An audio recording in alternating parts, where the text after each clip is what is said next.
معزز سامعین حضرات، عید الاضحیٰ کی نماز کیسے پڑھی جائے؟ جیسا کہ آپ دیکھ رہے ہیں کہ مساجد میں یا عیدگاہ میں صرف 5 لوگوں کو نماز پڑھنے کی اجازت دی گئی ہے۔ پرشاسن کی طرف سے 5 لوگ عیدگاہ یا مسجد میں نماز عید ادا کر سکتے ہیں۔ تو آدمی کشمکش میں ہے، ہر شخص اپنے آپ کو مطمئن نہیں کر پا رہا ہے کہ آخر کار اس نماز کا میں کیا کروں اور کس طریقے سے ادا کروں۔ تو معزز سامعین حضرات،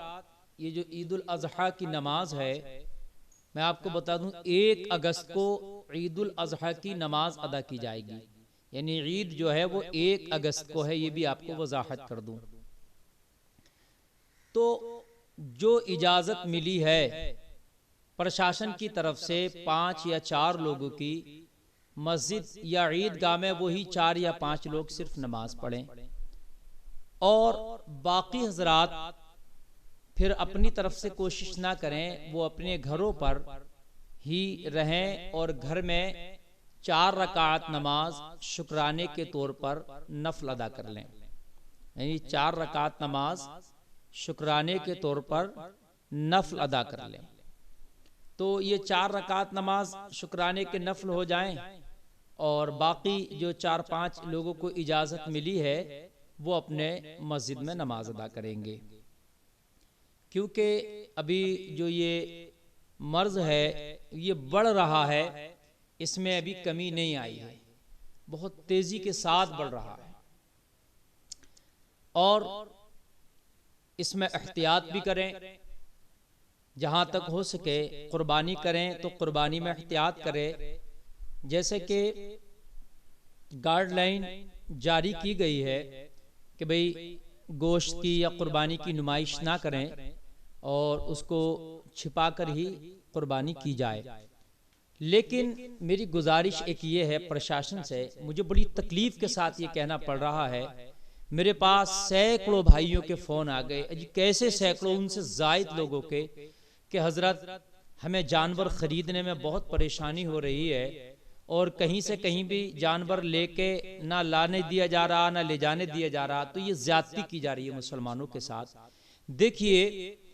کم سے کم ہر چیز کا اجازت ہے، اب دکانیں بھی کھل رہی ہیں، روڈ بھی چل رہے ہیں، سارے کام ہو رہے ہیں، جو بھیڑ بھاڑ کی جگہ ان کو منع کیا گیا، جیسے سپتاہک بازاریں لگ رہی ہیں، بڑی بڑی مارکیٹیں نہیں کھول رہی ہیں، تو ہم نہیں کہہ رہے بھئی مارکیٹیں کھولو یا سپتاہک بازاریں کھولو، ہم نہیں بول رہے، لیکن کم سے کم یہ مذہب کا معاملہ ہے، اگر کوئی شخص 1 یا 2 آدمی اپنے جانور، بھینس ہے، کٹرا ہے، بیچنے کے لیے جا رہا ہے، یا بکرا ہے بیچنے کے لیے جا رہا، تو اس کو لے جانے دیا جائے۔ بہت زیادہ شکایت آ رہی ہیں کہ ہم کو نہیں لے کے جانے دیا جا رہا ہے، پولیس بہت زیادہ پیسے بیچ میں پکڑ رہی ہے، بہت زیادہ جگہ جگہ ہم سے پیسے لیے جا رہے ہیں، بہت زیادہ ہمارا جانور مہنگا ہو جا رہا ہے، تو یہ بہت زیادہ شکایتیں ہیں۔ یہ قوم مسلم کے ساتھ پھر زیادتی کا جو ہے اعتراف کیا جا رہا ہے، یہ زیادتی ہو رہی ہے، یہ مذہب کا معاملہ ہے، اس میں تھوڑی نرمی اختیار کی جائے۔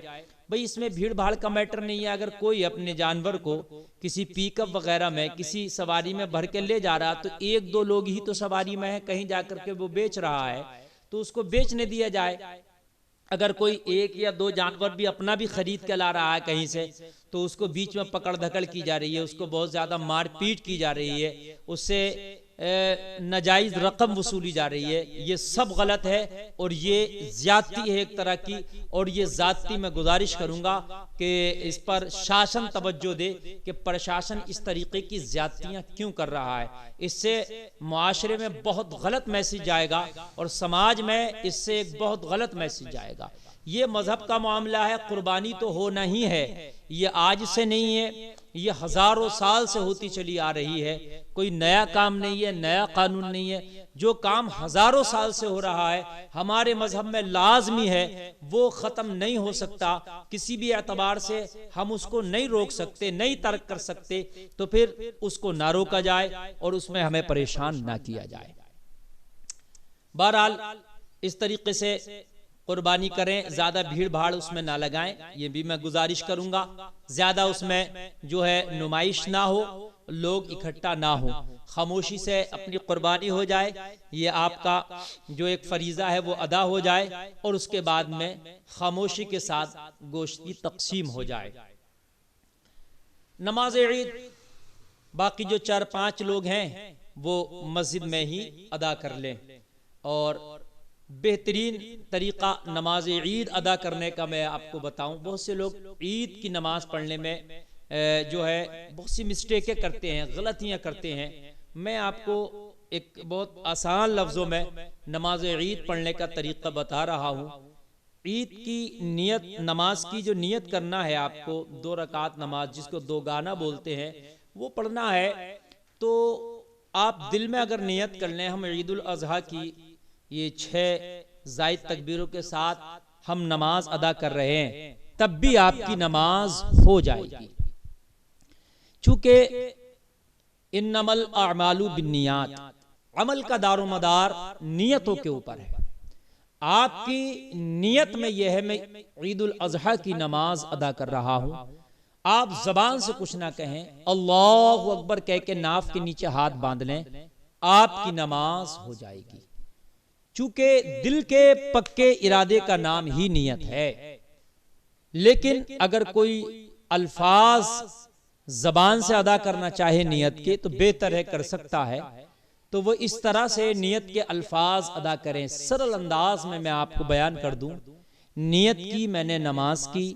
نماز پڑھتا ہوں خاص واسطے اللہ تعالی کے، 2 رکعت نماز عید الاضحیٰ کی 6 زائد تکبیروں کے ساتھ،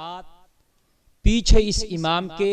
منہ میرا طرف کعبہ شریف کو، اللہ اکبر، اب اللہ اکبر کہہ کے ہاتھ باندھ لے گا۔ یہاں بھی مسٹیک ہوتی ہے تکبیروں میں، نیت کر لی اور نیت کے بعد میں اللہ اکبر کہہ کے ناف کے نیچے ہاتھ باندھ لے گا، اور ہاتھ باندھنے کے بعد اب ثنا پڑے گا، سبحانک اللہم وبحمدک وتبارک اسمک وتعالی جدک ولا الہ غیرک۔ ثنا پڑھنے کے بعد اب امام کہے گا اللہ اکبر، تو پھر ہاتھوں کو کانوں تک لے جائے، ہاتھ کانوں تک لے جانا ہے، پھر چھوڑ دینا ہے۔ اس کے بعد پھر امام کہے گا اللہ اکبر، کانوں تک لے جانا ہے، پھر چھوڑ دینا ہے۔ پھر تیسری تکبیر امام کہے گا اللہ اکبر، پھر باندھنا، یعنی یہ 3 تکبیریں ہو گئیں۔ اب امام قرات کرے گا، الحمد شریف پڑھے گا، کوئی سورہ پڑھے گا، اس کے بعد میں 1 رکعت پوری کرے گا، جیسے عام نمازوں میں ہوتی ہے، اسی طرح سے یہ 1 رکعت مکمل ہوگی۔ جب امام مکمل رکعت کر لے گا، اللہ اکبر کہہ کے کھڑا ہو جائے گا، اس کے بعد دوسری رکعت میں امام ڈائریکٹ قرات کرے گا جیسے ہوتی ہے، سورہ فاتحہ پڑھے گا، پھر کوئی سورہ ملائے گا یا کوئی رکوع پڑھے گا۔ اس کے بعد اب جب امام اللہ اکبر کہے گا تو رکوع میں نہیں جانا ہے، پھر کیا کرنا ہے، اللہ اکبر کہہ کے ہاتھ کانوں تک لے جانا ہے، پھر چھوڑ دینا ہے۔ اس کے بعد پھر امام کہے گا اللہ اکبر، کانوں تک لے جانا ہے، پھر چھوڑ دینا ہے، پھر کہے گا اللہ اکبر، کانوں تک لے جانا ہے، یہ 3 تکبیریں ہو گئیں۔ پھر چوتھی بار امام کہے گا اللہ اکبر، پھر رکوع میں جانا ہے۔ چونکہ 6 تکبیریں ہمیں زائد کہنا ہے، تو 3 پہلی رکعت میں ہو گئیں اور 3 اس رکعت میں ہو جائیں گی، یعنی قرات کے بعد 3 تکبیریں کہے گا امام، 3 تکبیروں میں ہاتھ کانوں تک لے جا کر چھوڑ دینا ہے، پھر چوتھی مرتبہ جب امام کہے گا اللہ اکبر تب رکوع میں جانا ہے۔ اب رکوع کرنا ہے، باقی نماز کی طرح یہ نماز بھی مکمل ہو جائے گی۔ پھر امام خطبہ دے گا، خطبے کے بعد دعا ہوگی، اور اس کے بعد عید کی نماز مکمل ہو گئی۔ یہ عید کی نماز کا آسان طریقہ تھا، لیکن جتنے لوگوں کو اجازت ہے اتنے ہی پڑھیں گے، باقی اپنے گھر پر شکرانے کے طور پر 4 رکعت نماز نفل ادا کر سکتے ہیں۔ اللہ تعالی ہمیں عید کی خوشیوں سے مالا مال فرمائے، آمین۔